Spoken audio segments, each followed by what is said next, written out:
Uštrikovali sme si 2,5 cm, odkedy sme napojili rukávy na telo.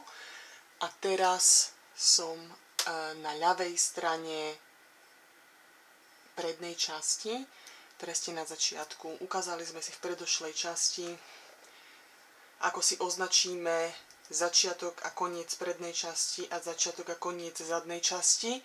Ja som si ešte prihodila jeden označovač navyše, za chvíľku vám bude jasné prečo. Tento označovač som dala vlastne predposledné očko prednej časti a tu je vlastne pred začiatočným očkom prednej časti a vzadu je znovu za prvým očkom zadnej časti a pred posledným očkom zadnej časti ten označovač, čiže jedno očko máme medzi dvoma označovačmi. A teraz začíname zužovať na plecia a výsledok by mal byť, ako na tomto svetri vidíte, takáto čiarka vlastne smerom ku krku. A k tomuto sa budeme snažiť teraz dopracovať. Ja som momentálne na mojom riadku, kde štrikujem hladko a preštrikujem sa cez prednú časť, cez začiatok od ľavej strany, od ľavého pleca prednej časti ku pravému plecu prednej časti hladko, ale prepracujem sa takto len ku posledným dvom očkám pred označovačom a potom si ukážeme, ako sa v tomto mieste zužuje.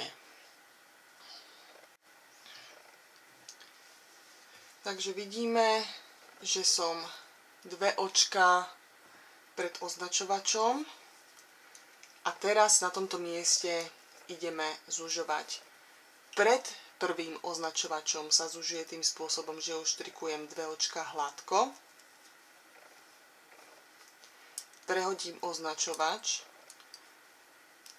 to očko, ktoré nám označuje vlastne koniec prednej strany, len uštrikujem normálne hladko, prehodím druhý označovač a za týmto druhým označovačom zužujeme slip knit, sa to volá po anglicky, a je to vlastne, prehodíme očko, ako keby sme išli štrikovať hladko, prehodíme druhé očko, ako by sme išli štrikovať obratko a potom si ich naberieme obidve a takto ich zhodíme z ihlice a prvé zužovanie máme za sebou. Čiže teraz štrikujem cez môj pravý rukav všetko hladko a znovu sa dostanem ku ďalším dvom označovačom a znovu prestanem dve očká pred prvým označovačom a robím presne ten istý postup.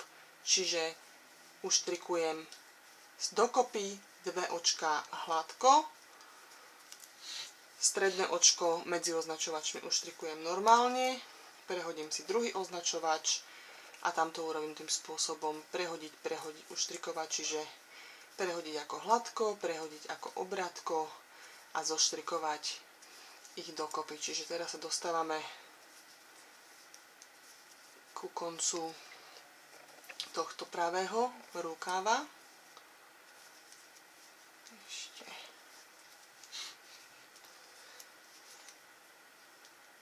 jeden a znovu uštrikujem dve očká hladko, prehodím označovač alebo nitku, uštrikujem hladko, prehodím a ako hladko, ako obratko uštrikovať dokopy. A takto presne týmto istým postupom budem postupovať zadnú časť, kde sa dostanem znovu ku dvom označovačom to isté, až sa prepracujem k prvej časti, kde urobím to isté. Nasledujúci riadok sa štrikuje normálne, kde sa nezužuje. Čiže každý druhý riadok alebo okruh teda sa nezužuje. Týmto spôsobom pokračujeme, až kým sa nedostanete k len 10 očkám na obidvoch rukávoch. Čiže medzi týmito označovačmi, kde mám rukav, by malo ostať len 10 očiek, čo je 10 očiek je približne na takú priemernú dospelú postavu.